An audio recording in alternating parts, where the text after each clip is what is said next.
What is atherosclerosis and which organ system of the body effect అని కనుక చూస్తే ఇది మన బ్లడ్ వెజిల్స్ లోపల వాల్ పైన ఫ్యాట్ మెటీరియల్ పెరిగిపోతాయి.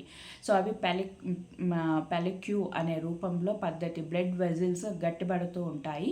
దీన్నే మనం అథెరోస్క్లెరోసిస్ అంటారు. దీని ప్రభావం మనకి బ్లడ్ ఫ్లో అనే heart attack and blood flow అనేది తగ్గిపోతూ ఉంటుంది. బ్రెయిన్ స్ట్రోక్ రావడం, బాడీలోని పార్ట్స్ అన్నీ కూడా పార్ట్స్ అన్నిటికి కూడా బ్లడ్ అందకపోవడం కావచ్చు, ఇలాంటివి జరుగుతుంటాయి. అండ్ గాయాల వలన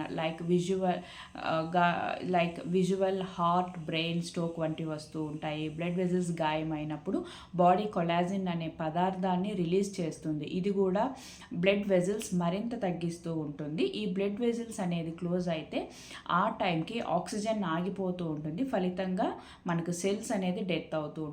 so smoking, diabetes, stress, excess అయిపోవడం వల్ల లైఫ్లో మనకు కొన్ని ప్రాబ్లమ్స్ అనేది వస్తూ ఉంటాయి.